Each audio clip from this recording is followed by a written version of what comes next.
All right, yo, Genshin Impact community, we got some news. We got some developer discussion notes from the people who make this game, obviously.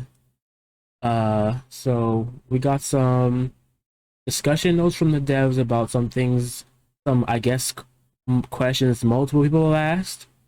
So, let's get into that.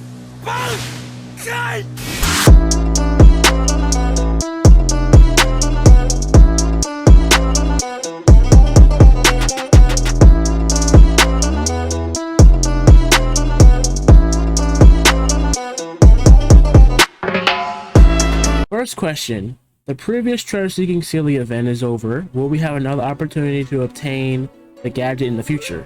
So if you don't know, the treasure seeking Sealy was the first event that came out around like winter last year. You get this little blue, pink, or yellow Sealy thing. Really, it's just a pet that you can have follow you around. But Timelines heard that there will indeed be further opportunities to obtain the treasure seeking Sealy in future versions. When the time arises, make sure you don't miss out. So it means the event will come back in some way, shape, or form, or you'll be able to get these again. My question is, we'll be able to have multiple of them, because when the event first came out, we could only have one. It said choose one, and that's all you get. So will we be able to get a second one? I don't know. I hope we will. Second question. Will Keqing appear in more future quests? I don't really care if she appears in the quest or not. In the future, Moonchase Festival, there will be more interesting stories for travelers to experience with Keqing. Stay tuned. There's your answer. So if you want more story quests with Keqing, or just quests with Keqing, if you don't have Keqing, that will be your chance to play her story quest and try her out. Next question. Can I obtain raw meat from small animals while in realms? AKA your teapot thingy? Why would you want to kill the animals in your realm? Why would you want to kill the cats and dogs in your realm? That's my question. But the travelers can only obtain meat from animals in Teyvat's overworld, not in realms. Come on, give small animals in your realm a sanctuary to rest, okay? Yeah, that's kind of an asshole move. Why would you want to kill the cats and dogs that you placed in your world? That's kind of fucked up. Next and last question. This one's a big one. I don't really understand it, but it's something to do with gameplay. So the question was, it's not even really a question.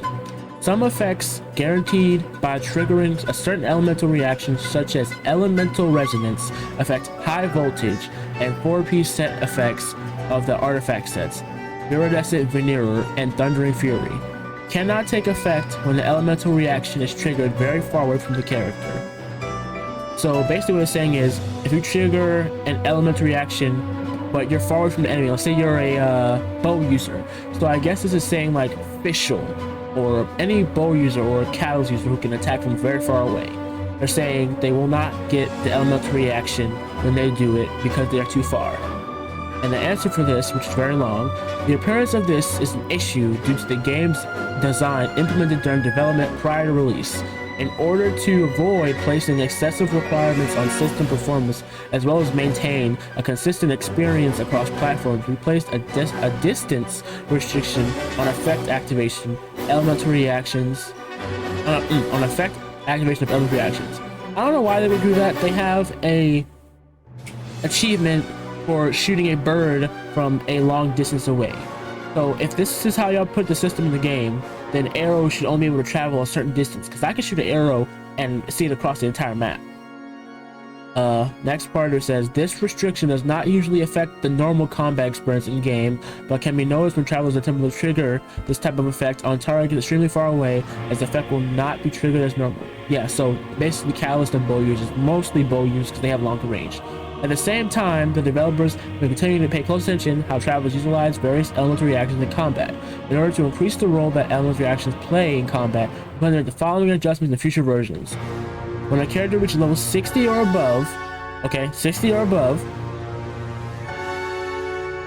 the damage caused by major reactions such as electrocharge, superconduct, overload, swirl, shatter will be increased, meaning your elemental damage, or, well, elemental reactions after level 60 will get a buff. So basically every element will get a buff, except for Dendro, because there's no reactions for that. 2. The base shield damage absorption for shields generated by crystallized reactions will be increased. So if you have Albedo and his shields are ass, because I know not ass, but they rarely pop up or they break really easily, or even for Xinyan, anyone has a shield and you don't build them right and their shield breaks easily, it will be stronger. Is getting a buff. All shield users are getting a buff. The damage bonus provided by elemental mastery or for major reaction will be increased.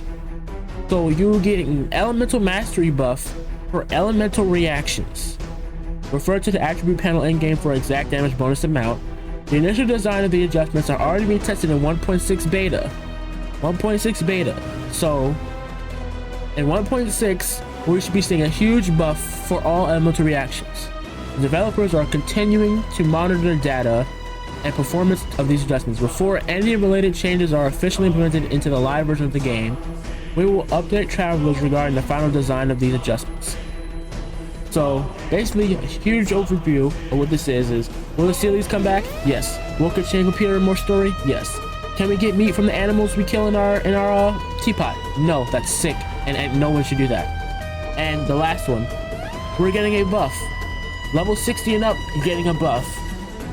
Shield users getting a buff.